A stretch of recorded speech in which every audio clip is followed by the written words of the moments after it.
Сайн байцгаана уу хүнд үзэгчдээ. Өнөөдөр манай дефакто нэвтрүүлгийн зочноор Монгол улсын хөдөө аж ахуйн их сургуулийн эдийн засаг бизнесийн сургуулийн захирал Төмрийн Эрдэнэ Чулуун доктор орж байна. Төмрийн Эрдэнэ Чулуун хөдөө аж ахуйн их сургуулийн эдийн засаг бизнесийн сургуулийн захирал. Хөдөө аж ахуйн их сургуулийн эдийн засгийн тэнхимд эдийн засагч нэгтлэн бодогч мэргэжлэр бакалавр. Хөдөө аж ахуйн их сургуулийн эдийн засгийн тэнхимд бизнесийн удирдлагын магистр. Нидерландын Вант улсын Вахинингений их сургуулийн хөгжлийн эдийн засгийн тэнхимд хөдөө аж ахуйн хөгжлийн эдийн засгийн шинжлэх ухааны магистр. Нидерланд улсын Вахинингений их сургуулийн хөдөө аж ахуйн эдийн засаг хөдөөгийн бодлогын тэнхим, байгалийн нөөцийн ашиглалт институтын эдийн засаг хөтөлбөрөөр докторийн зэрэг хамгаалсан.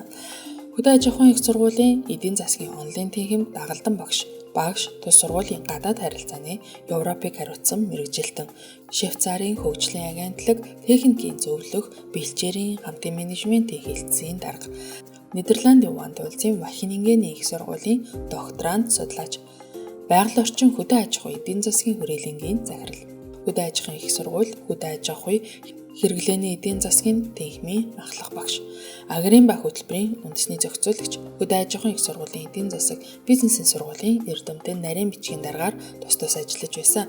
2022 оноос хөдөө аж ахуйн их сургуулийн эдийн засаг бизнесийн сургуулийн захирлаар ажиллаж байна. King Tower Apartment Belги улсын Rainiers брендийн шилэн фасадтай оршин суугчдад зориулсан 5 тухтай орчин бүрдүүлсэн цэлгэр уужим орон зай бүхий 60-аас 154 м квадрат 2-оос 5 өрөөний сонголттой орон сууцнаас төлбөрийн таатай нөхцлөөр худалдан авах боломжтой. King Tower Apartment 6 дугаар ээлжийн орон сууцанда та бүхнийг урьж байна. За сайн байна уу та? Сайн байна уу та өдрийн мэнд төргий. За баярлалаа. Хоёлаа хөдөө аж ахуйн их сургуулийн тухайд нэг товч тавлаа яриач. Тэгээд дотроо ямар сургуулиуд байдгийг, хэдэн хүн байдгийг.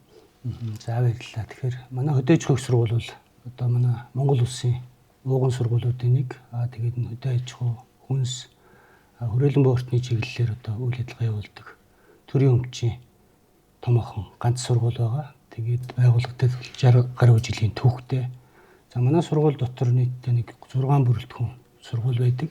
2 орон нутгийн салбар сургууль, за тэгээд политехник коллежууд байна. Иймэрхүү шатлсан сургалтайгаар манайх сургалтаа явуулж байгаа. За тэгээд эдгээр бүрэлдэхүүн 6 бүрэлдэхүүн сургуулийн эдийн засаг бизнесийн салбарыг би одоогийн байдлаар ахлаад ингээ ажиллах юм үүрэг ногдсон байна. 2 нь хөдөө байдаг гэсэн үү? 2 нь нэг нь Дарханд байна. За нөгөөх нь Баян-Хонгор аймагт байгаа ийм 2 салбар сургуультай. За тэгээд политехник коллежуудыг 2-3 жилийн өмнөөс эхлээд манад мөн хариуцуулсан Сэлэнгэд, Булганд, за Говь Сүмбэр техникийн хэд хэдэн Булганд ийм хэд хэдэн политехник коллежууд байгаа юм. За тэгэхээр эдгээрээ дамжуулаад бид нар мэрэгжлийн боловсрал, за тэгээд дундчдны боловсрал, тэгээд дээд боловсрал, за тэгээд доктор гэсэн ийм шатлсан сургалтуудыг манай сургуулиар дамжуулж явуулдаг. Тэгэхээр дөрөв би хэлсэн хөдөө аж ахуйн салбарын мэргэжлүүд, за тэгээд хүрээлэн буурчин, за экологийн чиглэлийн мэргэжлүүд, за тэгээд хөдөө аж ахуйн ухаан салбарын эдийн засаг бизнесийн удирдлага, агрибизнесийн чиглэлийн нэлээд олон хөтөлбөрүүдийг бид нар хэрэгжүүлж байна. Хичнээн оюутан хөдөө аж ахуйн их сургуулийн хэмжээнд байдаг. За хөдөө аж ахуйн их сургуулийн хэмжээнд одоогийн байдлаар 8 орчим оюутан суралцж байна. Шат чатны төвшөндөө суралцсан байдалтай байгаа. Хичнээн доктор багш нар байдаг. За нийтдээ нэг 400 орчим багш нар байгаа. Эдгээр нэг 60 орчим хувь нь доктор багш байна. За 60% доктор PhD. За доктор PhD зэрэг хамгаалсан юм. За тэгээд одоо энэ 6 хэсэг ийм сургууль дотроо хоёул эдийн засгийнх нь бизнесийн сургуулийн захирал тийм ээ та. Тэгээд танаа яг энэ сургуульд нь хэдэн хүн сурд? За яг энэ жилийн байдлаар манай сургуульд нэг 2900 орчим оюутан бакалавр, магистр, доктор бүгд нийлээд ийм тоотой. За эдгээрээс нэг бакалаврын төвшөнд 1200 орчим оюутан сурч. Одоо энэ хөдөө аж ахуйн Монгол улсын нийлээ хамгийн гол салбар шүү дээ. Тэгээ энд ингээд хүмүүс одоо оюутанд бэлдэж байгаа. Энэ дээр өнөөдөр ямар их асуудал тулгарч байна? Хангалттай хүмүүс ирж байна уу? Энэ сургууль сонирхож байна уу? Хүн аман дандаа хот руу шилж идэв шүү дээ. Тэгээ ийм нөхцөл байдалд одоо та бүхэн яаж ажиллаж байна? Ямар одоо сорилтууд тулгарч байна? За та яг л одоо бидэнд тулгамдаад байгаа асуудлын талаар асуулт асуулаа. Тэгэхээр ер нь бол зөвхөн бид хэдийн Монгол улсын төдийгүй ер нь дэлхийн нийтийн бэрхшээл байгаад байгаа. Яг тэгэхээр хөдөөгийн салбар, хөдөө аж ахуйн салбар, за хөдөөгийн орчин энэ байдлаас нь шалтгаалаад манай салбарт сонирхол суралцах оюутан сурагч залуусын тоо жил ирэх бүр буураад байна. Тийш байдлах сонирхолгүй байна. Тэгэхээр мэдээж хүмүүс мэдж байгаа тодорхой шалтгаануудтай эдлийн байр нөхцөл хэцүү байна, алслагдсан байна. Дэд үтс нийгмийн үйлчлэгээ хүрэхгүй байна. Гэх мэтлэн за дээр нь нэмээд мэдээж цалин хөдөлмөрийн хөлс нь хангалтгүй байна гэдэг юм. Ийм олон шалтгаануудаар энэ байдал бол нэлээд буурах, төвөгтэй байдал үүсэх ийм нөхцлүүд бий болж байна. Тэгээ энэ дээр бид нар бас Монгол Улсын засгийн газар төсөлтэй байд, засгийн газар холбогдох засгийн газрын байгууллага, улс төрийн тухайны яамтай хамтраад бас адилхан юм оролдлогод бас хийж байна. Тухайлх юм бол Монгол Улсын тэргүүлэх чиглэлийн мэргэжлүүдийг тодорхойлсон. За эдгээр мэргэжлүүд дотор бол хөдөө аж ахуйн чиглэлийн мэргэжлүүд тухайлх юм бол мал эмнэлэг, за мал аж ахуй бие технологи, за зоо техник, элчээрийн менежмент гэх мэтлэн 10 гаруй мэргэжлүүд орж байгаа. Тэгэхээр энэ чиглэл рүү тэргүүлэх чиглэлд нь Монгол Улсын засгийн газраас хөнгөлөлтөө суралцуулах, тэтгэлэг болгох, за мөн зээл сургалтын төлбөрийн зээл болох гэх мэтлэн үйл ажиллагаанууд одоогоор явагдаж байна. Хэдий тийм боловч бас л мөн ялгаагүй бид тулгамдаад байгаа асуудлууд мөн шийдэгдэхгүй хэвээр байгаа.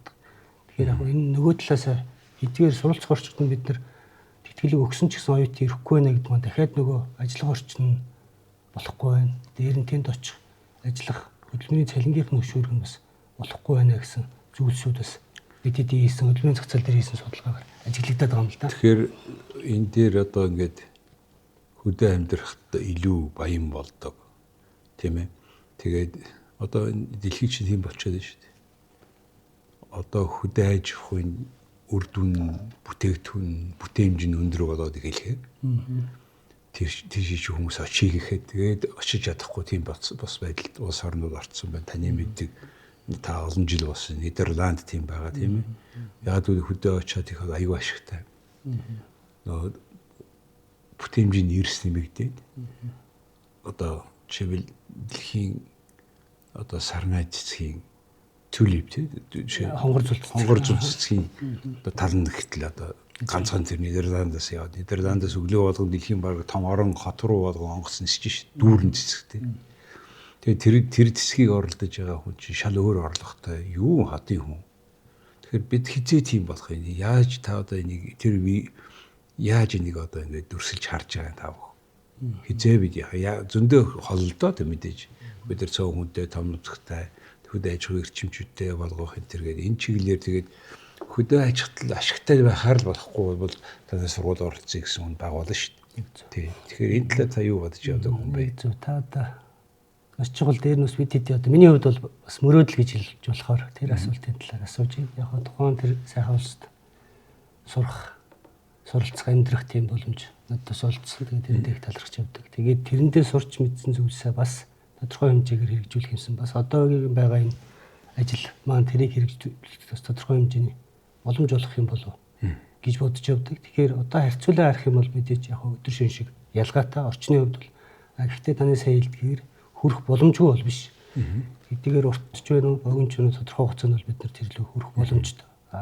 Хизээ боломж өрдөх вэ гэж бид нар хардаг гэхээр ерөнхийдөө их сургуулийн байгууллага нь, за хувийн хвшлийн байгууллага нь, тэгээ төрийн байгууллага нь бүгдээрээ сэтгэл санаа нэгдээд за энэ орчныг бид нар үрдүүлвэл энэ төрх юм байна гэж харах юм бол энэ бол бас тийм их хэцүү зүйл биш байхаа гэж боддог. Ялангуяа Нидерланд улсын хувьд бол яг одоо сургалтын хөтөлбөрүүдэд шинжилт хийгээд илүү аж үйлдвэр, за төрийн бодлого, за их сургуулийн хамтын ажиллагаанд тулгуурласан агри энтерпренeur чиглэл рүү маш олон хөтөлбөрүүдийг хэрэгжүүлээд хүмүүс суралцж байхдаа илүү энтерпренeur болох, эсвэл энтерпренeur сэтгхүүг суулгах. За тэгээд суралцж байхдаа одоо жишээл манай чиглэлийн оюутнууд бол аж ахуйн нэгжийг байгуулад хэдийн явуулж эхлэх энэ чиглэл рүү их орж ийн л дээ. Тэгэхээр энэ лөө бол бид нар бас эндээс суралцаад сургалтын хөтөлбөрүүдэд чиглүүлэх талаар нэгдүгээр ярьж байна. За нөгөө талаас манай хамгийн их хоцрогдож байгаа дутагдaltaй тал бол Нидерландаас олон бусад хөдөө аж ахуйн хөгжсөн орнуудаас ялгаатай нь бол дид үтц нийгмийн үйлчлэгээний асуудал байна. Тэгэхээр нийгмийн үйлчлэгийг илүү сайжруулж ийж бас нэг талаасаа залуучуудыг татна. За нийгмийн үйлчлэгээ гэхээр нэг барилга байшин гэхээсээ илүүгээр одоо залуучуудын үсээд байгаа одоо зөөлөн дэд бүтцийг бас бүрдүүлмээр байгаа. Интернетийн орчин бүрдүүлждэг. Дуртай үедээ ярилцдаг. За тухтай уулзах орчнуудыг бүрдүүлдэг. Гэх мэт ийм боломжууд бүрдүүлээд өгөх юм бол бас яг цөөхөн ч гэсэн одоо харьцангуй залуучууд өдөө гарах, өдөр уриалах ийм хандлагууд бас их гарч ирээд. Тэгэхээр манай улсын бас нэг ялгаатай юм бол өргөө уудам нутагтай учраас энэ өргөө уудам нутгийг хамарсан сүлжээ богино хугацаанд зах зээлдээ хүрэх боломжийг нээж өгөх. Энэ тал дээр л ялчгүй тодорхой хэмжээний төрийн бодлого чиглэх, энэ төрийн бодлого нь оновчтой байгаад илүү үр дүнтэй хэрэгжих ийм зүйлсүүд байх юм болов гэсэн юмнууд бид нар одоо энэ дээр яг бид нар тодорхой хэмжээний бодлого хөтөлбөрүүд оролцоод санал бодлого бол бид нар яг төр засагт уламжилдаг. Тэгээд зарим нэг нь яг хэрэг болсон зүйл байна. За харамсалтай нь хэрэг болохгүй зүйлүүд энэ яажгаар хэрэгжихгүй байгаа зүйлүүдээс энэ яаж байгаа. Тэгээ энэний цааш шалтгаан биднийг л уучраа болохгүй байна л да. Жишээ нь тэр хамтарч ажиллах тухай одоо түрүүний засагч ярьсан энэ засагч ярьж л байна тий. Одоо хөдөө аж ахуйн сайдын хоёр өшөдөрхөл бид одоо ингээд юу хамтрах хэвээр хорших хэвээр гэж ярьж штт. Тэгээд ингээд хөдөө аж ахуйн амжилтанд хүрсэн орнууд болохоор эхний ээжинд надад хоршсон байгаа юм. Тэгээ ялангуяа энэ том бэлчээр дээр одоо нэг баг ихтэл одоо нэг баруун Европын орн шиг шух газар нутагтай 50-60хан айл тэгээд хичнээн олон мянган мал байгаа шүү дээ. Тэрийг тэгээ хорших механизмыг хийхэд юу болохгүй вэ? Энэ баахан нийлүүлж хагаад хорш гэж хэлж байгаа хоршийг бүртгүүлчихээр зэрэг хувь хүнд нь зээлгдсэн байгаа байхгүй. Нөгөө хоршоондоо өгөөгүй. Тэгээ үр дүнд нь тэгвэл хорших юм хэрэг байсан. Ямар одоо санаачлаг гарахын дэр хүнээс. Тэгээ энэ дээр та юу гэж бодож байна тэгээд?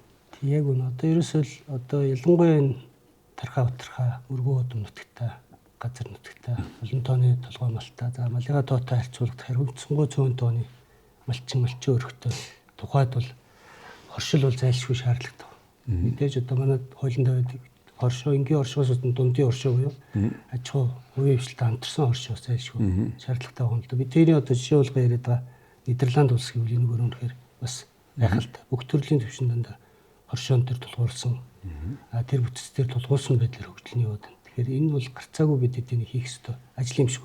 Гэвч Монгол улсын одоо төвхийн эргээд харахаар сүүлийн 30-аад жил хоршоон идэл бол баггүй ирсэн, баггүй хэмжээний хөрөнгө оруулалт зарцуулсан. За мэдээж нол улсын байгууллага, донор байгууллагуудаас ч гэсэн нэлээдгүй хэмжээний хөрөнгө зарцуулж төслүүд хэрэгжсэн. Яг зөвхөн энийг анзаараад байхад хоршоог зөвхөн хоршоо гэдэг утгаар нь илүү хараад хоршооны өөрөө бүрдэж бий болох тэр орчныг бүрдэхгүй байна уу гэсэн юм харагдаад байна. Яг тэгэхээр тухайн хүмүүс түрүүн та хэллээ шүү дээ. Хоршоо гэж нэрлэнгүүтээ хувинд өгсөн байна. Тэгвэл хоршихын шаардлага юу байсан бэ? Яг тэрнтэй адилхан тэр ганцаараа байж болохгүй, ганцаараа хийж чадахгүй ажлууд нь өөрсдийг нь ингээд чин сэтгэлээр нь хөдөлж одоо жишээлбэл доороосоо гэж bottom up гэж бас яриад байдаг тийм ээ. Харин яг энэ чинь байдлаар бий болох нөхцөлийг нэг бүрдүүлэхгүй байгаад харин наадах чинь ингэж яриад шүү. Нэг нь тэр нөгөө Эленора Остром гэж хүн дэлхийн хамгийн анхны эмэгтэй эдийн засагч Нобелийн шагнал авлаа шүү. Тэр хүний номон дотор чинь олон газар судлаад тэгээд за хөдөө аж ахуйд бол хоршижээж амжилтанд хүрэх юм байна. Хамгийн удаан тэ Швейцарт 600 жил болсон тосхон байна тийм ээ. Японд бас тийм байна тэгээд энэ хамгийн сайхан амьдарч байгаа. Тэгээ хорших зарчмаа зөв тохиорсон бүр нэг 8 зарчим энэ зэрэг гаргацсан байгаа шүү. Тэгээд тэр би нэлээд бичсэн тэгээд нэлээд ярьсан улс төрчлөх ойрхон хугацаагаар бодоод байгаа юм л да. Тэр чих олон жилийн ажил шүү дээ тийм ээ.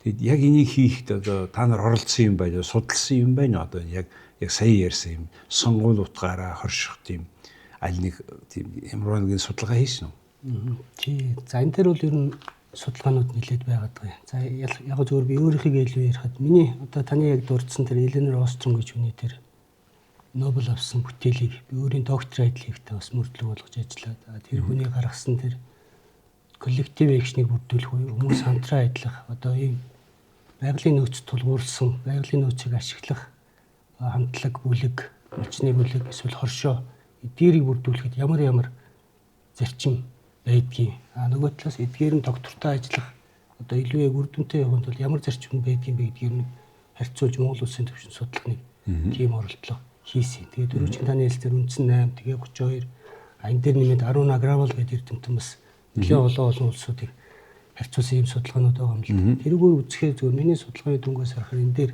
хоршиж чадахгүй байгаа хамгийн нэг том шалтгаан бол дөрөв чи хэлсэн хин нэгэн гадны субъект нөлөөлөд байдаг. Нэг бол мөнгө авах гэж оршоод байдаг. Төслийн байгууллагын. Эсвэл нэг тодорхой зүйлд одоо жишээл борлуулалт тодорхой нэг хугацаанд зөвхөн борлуулалт хийх гэж тухайн богино хугацаанд оршоод байдаг. Түүнээс ерөнхийдөө нэг урт хугацаанд бид нар ингээд энэ хоршоогоор дамжуулаад амьдрахын энэ хоршоо нь үе тулгамдлаад ингээд явахын гэдэг талаар төдийлөн ойлголт их багтаа байна. Манай ялангуяа малчид нутгийн хүмүүс энэ яг мэдээж хит хитэн шалтгаан байгаа. Хоршоог ихэвчлэн нөгөө 90 оны өмнөх хоршоотойгоо илүү харьцуулаад хин нэгэн лидерийг юм уу хин нэгэн чиглүүлэгчийг бас хүлээгээд байгаа юм ажиглагддаг. Тэгэхээр яг нэг лидершип байгаа, лидер манлайлах хүн байгаа, тэргүүлэх байгаа хоршоод бас Монголд байгаа юм. Тэгтээ харьцуу маш цөөхөн. Үнэхээр яг тэдрийг итгэлийг аваад хүлээгээд манлайлаад явчих байгаа юм болохоор яваад. Тэгэхээр товчлоод хэлэхэд яг үнгээр хэрвэл маш олон юм болно шүү дээ. Тэгэхээр товчлоод хэлэхэд хамгийн нэгдүгээрт нэг субъектив байдлаар нэгтгэх гээд оролдоод байна. Хүчээр нэгтгэх гээд нэг оролдоод байгаа. Монголд явахгүй нэг шалтгаан байна. Дараагийнх нь тэр манлайлах, чиглүүлэх, удирдахч байхгүй нэг юм байгаа тань. За гурав дахь хамгийн гол юм болохоор итгэлцэл байгаа. Итгэлцэл гэдэг чинь юу шүү дээ. Итгэлцэл хизээ бий болдог вэ гэвэл маш сайн харилцаад тэрнийхээ дараа ойлголцоод тэгээд итгэл бий болоод тэгээд хамтарч ажилладаг ийм дөрвөн шат байна шүү дээ. Нөгөө хүн эхлээд алхахаас өмнө мөлхөд сурж байгаа тийм дараа нь алхаж сурж байгаа тэгээд гүйж сурж байгаа. Яг энэ дарааллыг товчлох арга байхгүй тийм хүний амьдралд. Тэгэхээр би Солонгост бас энэ хорш Самуэль Ундон шин тосгон хөдөлгөөн гэж гаргаад бас хоршоод гэтээ Солонгосууд юу хийсэн бэ гэвэл тосгонд очоод та нар ингээд тосгоны бүх хүмүүс хамтраад юм хумаа хийгээ засна гэвэл бид нар та нарт 3,000 шуудаа цемент өгнө гэсэн. Тэгээд тэдээр худаг модгаа лайда замаа урсахгүй нөө шорон замаа сайхан болгосон байгаа юм. Хойдон жил нь за та нар сайн ажилласан байна. Энэ жил сайн ажиллах юм бол хамт хоршоо тэгээд тэр чинь нөгөө уул муул руугаа мод тарьсан шүү дээ. Тэгэх юм бол бид нар та нарт бүх байшинд чинь гөлмөн төмөр өгж дээвэр хийлээ гэж болно гэдэг. Гэх мэтээр ингэж мөнгө өгөхөөсөө илүү нөхцөл хөшүүргийн зөв хийхгүй бол мөнгө ч нөгөө дэндүү их хурдан эргэлддэг болдог учраас хүмүүс маш авчиж байгаа байхгүй. Уучин шин хамаагүй. Тэгэхээр яавал тэгээ миний бодлоор бол Монголын хамтарч эзэмшигтэр юм нь баг дээр бол газар нь байгаа байхгүй. Бэлчээр нь. Тэгээ аль бэлчээрээ хин одоо энэ бүх бэлчээрээ энэ жил бүгдээрээ энийг үлдээе. Хадлан авна. Энийг ингэе танайхынд буяа ингээд хоорондоо тохиролцоод ингээд явбал болмоор юм шиг байгаа. Би зөндөө яриа бичээл байгаа. Тэгээд тосгонд чинь Солонгосын тосгонд 2 дарга тавьсан байна. Эрэгтэй эмэгтэй 2. Эмэгтэйг яагаад тавьсан бэ гэвэл Солонгосууд маш их арх угаад ирсэн юм байна. Одоо шууж байгаа л дампууртлаа арх угаад муушиг тоглоод Буданы баярынхаа дараа бүр дампуураад харна. Эмэгтэй шуудаар нэг эмэгтэйгээ дарга болгосон нөгөөдхнөөсөө бус эмэгтэй шуудаа удирдаад бүгдээр ингэ ажилдаг болгоцсон байгаа байхгүй. Манай ч гэсэн тийм үзэгдэл байна шүү дээ тийм ээ. Энийг жишээ бил одоо яагаад хийж болохгүй гэж. Тэг яг зөв. Одоо нөгөө хугацаа хэрэгтэй. Нэг талаас тэрийг бас түрүү ярьсан шүү дээ. Тэгэхээр яг таны хэлдэгтэй төстэй за шинэ тусгай хөдөлгөөн байна. Одоо Японы ершийн жишээ ч юм бид нар ярилцж байгаа. За бас Непал, Бутаны жишээ. Монгол бид нэг оролцож үзсэн. Ер нь яахын тулд одоо шил хүмүүсийг нэгдэх нь яг таны хэлсэн сая бэлчээр дэрэн тулгуурсан байдлаар бид нэр яг тухайн үед малчны бүлэг, бэлчээр ашиглалтын бүлэг гэд нэрлээд би тэр үйл ажиллагаанд бас оролцохын зөвшөөрөл тохиолдсон юм л да. Тэгэхээр эдийн ажилласнаар бидний 5 сум дээр тулгуурлаж ажилласан. 5 сум дээр эхлээд тэдрийг бүлэг болгохын тулд одоо нэгдэхийн тулд бид нар нэлээдгүй цаг хугацаа зарцуулж. Ерөнхийд нь бид нар өндлөө яаж юугаар хуваарлсан бүлэг болсон юм? Газар нутгт дээрээ тулгуурлаж. Тэгэхээр баг шүү дээ.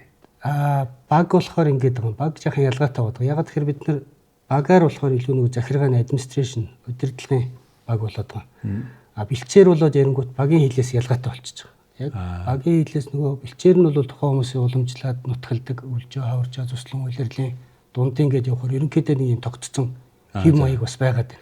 Тэгээ хувааж энэ дээр байгаа бүх хүмүүс аль багаас үл хамааран нийлхийл ёстой байхгүй юу? Үл хамааран. Тийм байдлаар бид нар тэрийг нь хуваалах гэж үндсэндээ 2 жил зарцуулсан.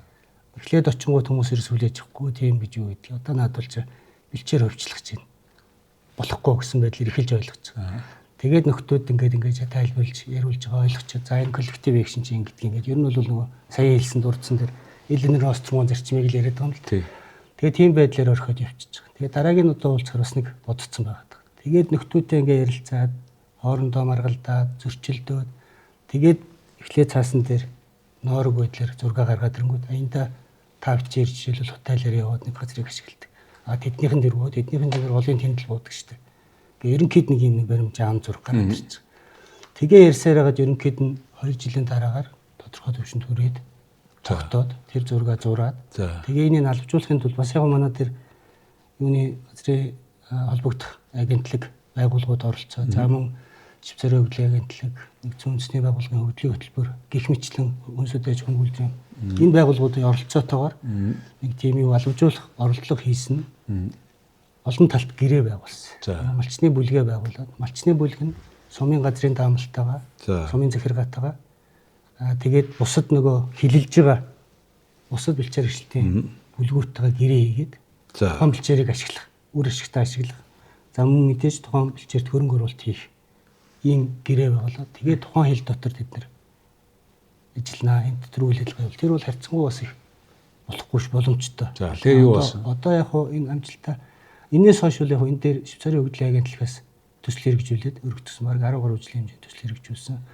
Би сүүлийн төслүүд нь бол үйл ажиллагаанд оролцоогүй. Гэхдээ нийтдээ 1400 гаруй юм бэлчээр ашиглалтын үсэг бүрэлдэж бий болсон гэж би статистикийг бол мэдээлэл авсан байгаа. Бодитл дээр ажиллаж байгааг нь бол сайн мэдгүй. Тухайн үеийн тэр эхэлж яасан 5 сүм бол хэцүү маш их үр дүнтэй ажиллаж эхэлсэн. Тэгээ яг энэ газар нутгтэр тулгуурсан энэ байгууллага маань болохоор илүү байгалийн нөөц буюу нөгөө бэлчээрээ зөв зохистой ашиглах, хоорондоо зөрчилдөхгүй байх энэ үйл ажиллагаа илүү тулгуурлаад нэг хэсэг явсан. Хэсэг яваад ирэнгүүт энэ чинь нөгөө дахиад нөгөө эдийн засгийн хөшүүрийг, эдийн засгийн асуудлыг яаж шийдэх вэ гэсэн нэг асуудал. Тэрийг нэгдсэн томьёо гаргахгүйгээр яаж нэгдэх вэ тэдний чинь. Тэгээд жишээ нь одоо ингэж байгаа. За одоо багаараа бэлчээр эзэмшнэ гэж ярил л та. Тэгэхээр ийм эдийн засгийн хөшүүрийн хаанаас гарч ирэх гэхээр нөгөө хүмүүс тус болгондоо тусдаа ноолуураа зарснаас нийлүүлж байгаа зарах юм бол нөгөө хилэлцэр хийх чадвар нь өндөр байхгүй. Бид нэр 1000 тонныг шууд юу гэдэг юм би тантай 100 кг-ыг яриаггүй. Би тантай 5 тонныг ярьж байна. 10 тонныг ярьж. Гэмэгч үнэ хөдөлмөрийн тэр шал өөр болчихж байгаа байхгүй. Нэгдүгээр тэр сувын нутгаар руу том мөнгө орж ирж шин харьцангуй. За тэгээд махаар ноолуураар ноосоор тэгээ сүүгээр ингээд нэгдэх гараад махыг боловсруулахдаа нөгөө 5 баг байгаа ш нэг суманд тэдний дундын хоршоо шин тэнд гарах гэдэг байгаа. Хоршоо дундын хоршоо байхгүй гэж чинь. Тэгээ одоо бид нар хувь хүнийх гаяар чи дундын хоршоогоо шал буруу ойлгоод яваад. Тэгэд энэ дээр нөгөө үйлдвэрээ барьж байгаа. Мах боловсруулах үйлдвэрээ. Тэр нь бол жижигхэн ийм том ачааны машин дээр трактор хийлдсэн тийм үйлдвэр хүртэл байгаа байхгүй. Тэгээд тэд нэр одоо X аймгийн Y сумын нэг мах. Яг тэр өөрийнхөө брэнд нэртэйгээр одоо датайн мах гэдэг ч юм уу. Тэрүүгээр нэг олон хүнтэй газар дарханд ойрхон байгаа том хотуудаа бранч нээж байгаа байхгүй. Гэх мэтэр бүх ингэж ижил явахгүй бол ер нь Германч нэг жижигхэн хотод ганцхан үйлдвэр байгаа шүү дээ. Ганцхан нөгөө юу ядлах үйлдвэр байгаа. Тэгээ яг хажуу талын харамд зардаг юмнууд нь байна шүү дээ. Ингэж зохион байгуулахгүй юм байна. Тий, би тэд ерөнхийдөө бол яг таны ярьж байгаа энэ саналыг бас тавиад зарим байдалд нь санал болгоод байгуулад сум дундын оршоо байгуулад за ингийн оршоонууд байгуулад тэрний нэгтгэлийг нь хангаад маркетингийн чиглэлийн оршоо ийм саналууд байгуулаад явсан. Яг энэ дээрээс үр ашигтай ажиллаж байгаа миний одоо хамгийн сайн мэдж байгаа бол Баян аймгийн Цэнгэл сумын оршоод малчдын бүлгэн Баян аймгийн Цэнгэл сум. Энэ бол нэлээд гайвуу сайдлаад яваад одоо хүртэл сурган сонсдод байгаа явчихтай яваад. За тэгээд үүний завхны тэлмнийх байна. Гэх мэтлээ яг. Тэгэхээр энэ бол юу харуулж байгаа нөхөр эдгээр би одоо гарын 5 хуруунд дотор нэрлж чадж штэ.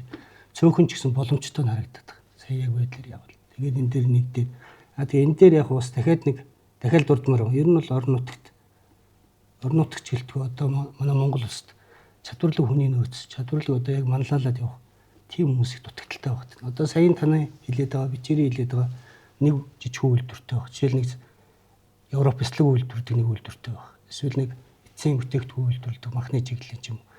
Ийм үйлдвэр эсвэл арь ширний чиглэл.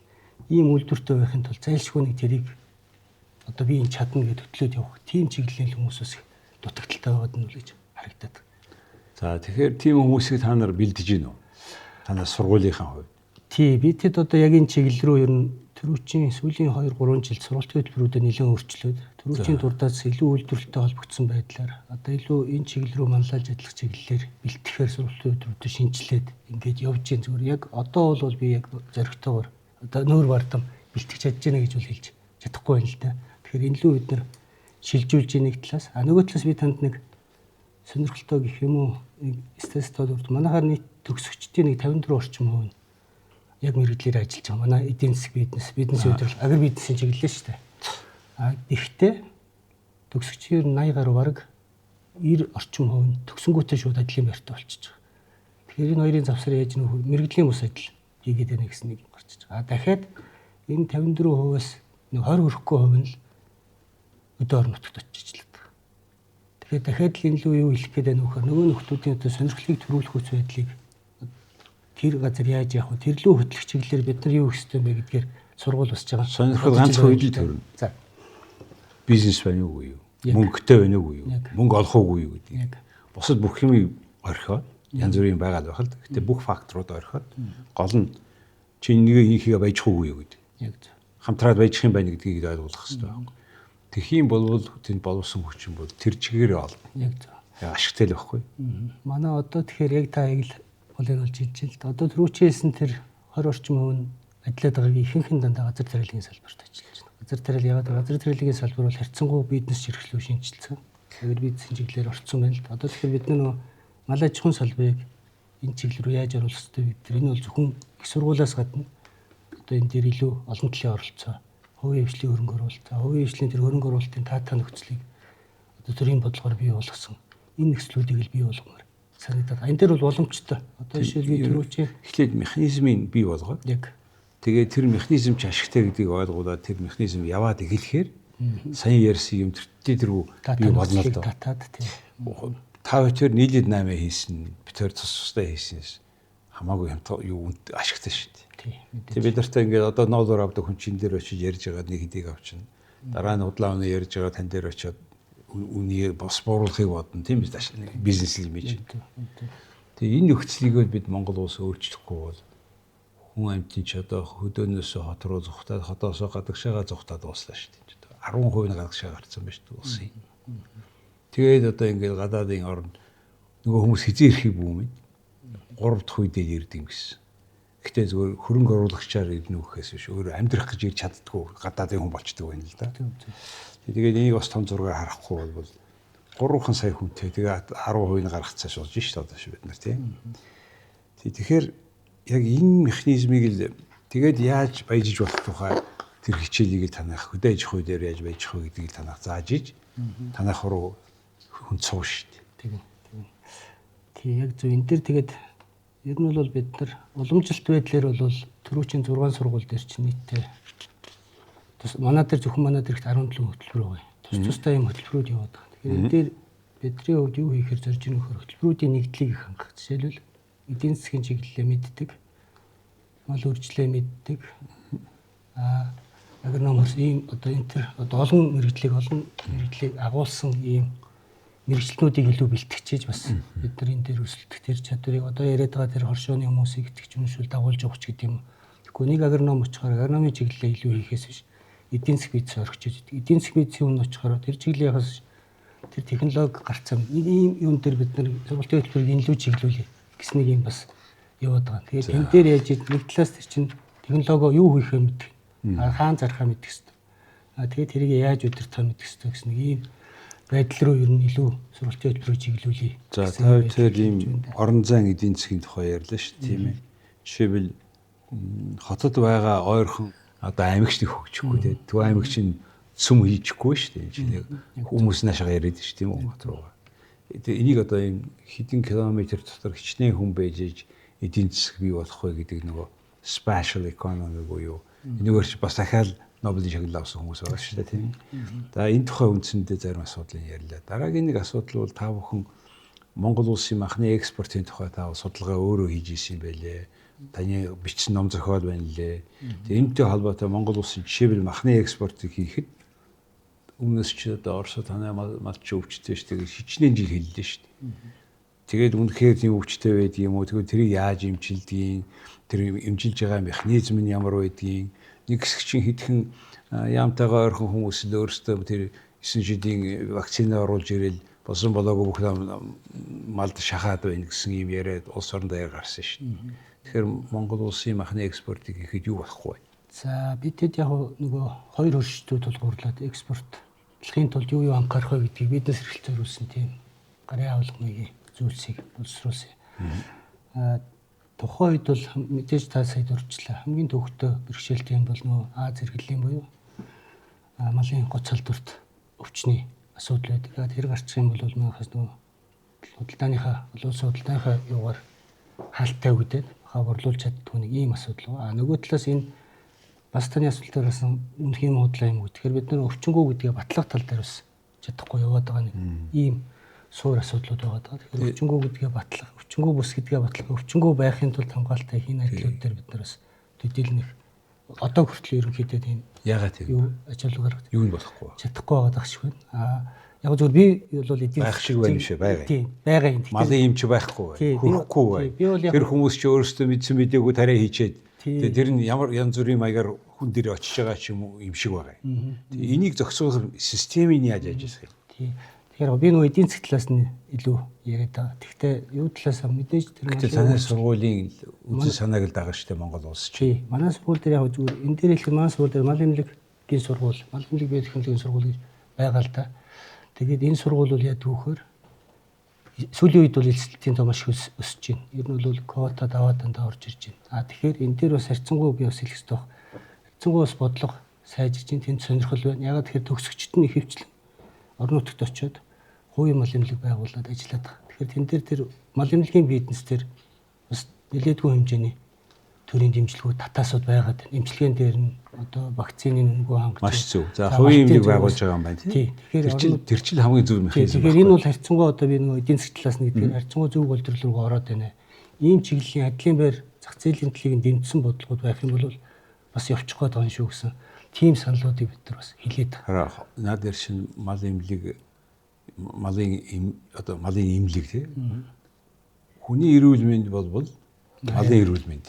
Тийм. Малын эрүүл мэнд болбол урд шин сэргийлэх. Тэрийг судалгаа юм хийх нь хувийн компани л хийн. Хувийн тэр нэг компани биш. Хоорондоо өрсөлдөхгүй болбол үний монопол бий болоод ш ганц хүн очиж тэгэл авахс шүү яах юм маань хүн мэдчихэж байгаа. Тэгээд тэрний зүхтаад нөгөөдөл чинь аль нэг одоо энэ хууль бусаар юм уу хуулиар оруулж ирсэн янз бүрийн малыг өөрсдөө аваад хамаагүй тариад ш нэг. Яг зөв одоо наадахт нь бас л асуудал улсын яригдэл юм тийм ээ бүртгэлтэй юм. Тэгээ бид нар ийм юм авчраа олж чадахгүй байж, ийм юмныхаа учрыг олж чадахгүй байж нэг том яриа л тий. Одоо бид нар үүлэн дээр хөвөд байгаа байхгүй. Тэгээд нэгдсэндээ дээрээсээ гуцаар дамжиж нэг үе чи баахан худлаатай хоёрдаг байлаа тий. Яг нөгөө мал нь их л байх юм бол нөгөө хүн чинь ашигтай байлаа ш тоон чанар нь биш. Тэгэл баахан Монголын малын тоош 70-80 хэдэн зуун сая хүрсэн тий. За баахан бижигж одоо араагайг болж байгаа шүү. Чанар нь нэмэгдэж байгаа шүү тий. Тэгээд ингээд бид л уучраал болохгүй байгаа байхгүй. Тий. Мэдэхгүй чадахгүй дээ биш байгаа. Тий, ер нь яг уучраа болохгүй. Гэхдээ яг энэ дээр бас би юм хэлэхэд одоо яг уучраа болох гээд байгаа нь бас магадгүй биднээс шууд шалтгааллахгүйгээр малчид өөрсдөө уучраа болж эхэлж байна. Яг тэгэхээр тэд нар ангидагч бизнес хийж байгаа хүмүүс учраас аяг чи хамаагүй ингэж интернет цэцэж болохгүй юм байна. Эсвэл бид нар хамаагүй нэг өсгөөд авах шаардлагагүй юм байна. Гээд өөрсдөө илүү нэг юу руу явж эхэлж байна. Одоо илүү одоо малчид бид эдээс манай сургуулийн багш эрдэмтдээс хандаа зөвлөгөө авдаг болж эхэлж байна. Аль одоо чиглэлийн үйлдвэрийг манайх хөржүүлэх зүгээр байна. Аль чиглэлийн одоо эцэг малыг хаанаас авах гэхийн энэ хандлага бол сүүлийн тасар нэмэгдэж байна. Наад хандлага чинь бол нэмэгдэж байгаа сайн байна. Гэхдээ энэ хандлагын тухай орон даяар ийм эрүүл сар яриа аймаг орны төлөөлөгчд оролцсон тийм яриа энэ үндэсний телевизээр нь ч гарахгүй юм ганц. Тэгээд энийг тийм ийм амьдрал руугаа ярихын оронд нэг хэдэн улс төрчдгийг хэдэн хүний өмнө хувцсан яриад ердөөсөө болж өгөхгүй байгаа. Тэгэхээр яг энэ гол асуудал чи өнөөдөр Монгол улсын нэгдүгээр асуудал бол бид хөдөө аж ахуйгаа, мал аж ахуйгаа яаж хөгжүүлэх юм бэ гэдэг яриаг энэ ийм бүсээр нь ядаж явуулмаар байгаа байхгүй. Тэрийг та нар зохион байгуулах одоо сургууль болохоор болдгүй л байх л да тийм амархан биш ба. Яг уу бид хэдийн зүгээс бас өөрсдийн хүрээнд одоо бүсчилсэн байдлаар, аймгийн байдлаар төгсөгчдөрөө дамжуулаад, за чиглэлээр, мал эмнэлгийн чиглэлээр нь, малажгүй био технологийн чиглэлээр нь, зоотехник үрдэлийн чиглэлээр нь, агрономийн чиглэлээр нь хөвтлээ ингээд явуулдаг эднес хэрэгтэй зүйлээд. Яг хөө тэр маань гэхдээ хангалтгүй байна л да. Одоо сүүлийн түрүү жилээс эхлээд бид нэр онлайн хоссон байдлаар явуулж эхэлж байна. Энэ дээр би танд бас нэг сонирхолтой дурдахад энд асар өндөр сонирхол байгаа юм. Бид тэднийг 7 хоногийн хугацаатай одоо саяын дурдсан махны экспортын чиглэлийн цахим юм мэдээлэл сургалтыг явуулахад 500 гаруй хүн бүртгүүлж оролцож байгаа. 500 гаруй хүн бүртгүүл. Ерөөсөө энэ хандлтын тоонд доошо буухгүй байгаа. Ер нь бол бид нар онлайн хичээл заангууд явж байгаа л ерөнхийдөө ингээд гараач. Тэгэхээр энд сонирхол байна, бид нар хурц идэх хэрэгтэй байна гэдэг.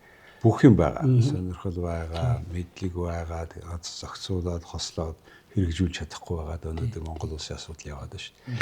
За цаг маань баг яриа маань их том, сэдв бол барагдахгүй.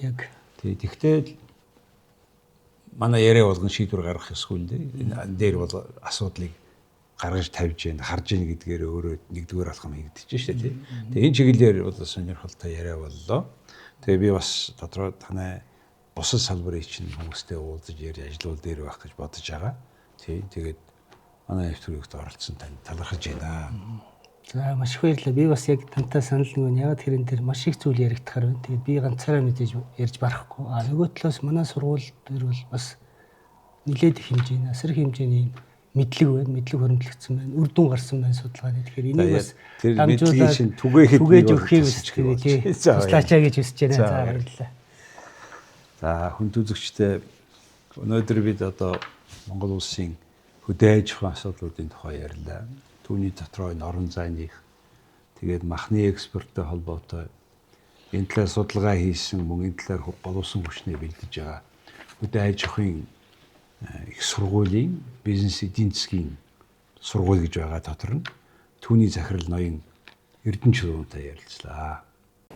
King Tower Apartment Бэлэг улсын Rainiers брендийн шилэн фасадтай оршин суугчдад зориулсан 5 тухтай орчин бүрдүүлсэн цэлгэр уужим орон зай бүхий 60-аас 154 м2-т 2-оос 5 өрөөний сонголттой орон сууцнаас төлбөрийн таатай нөхцлөөр худалдан авах боломжтой. King Tower Apartment 6 дугаар ээлжийн орон сууцанда та бүхнийг урьж байна.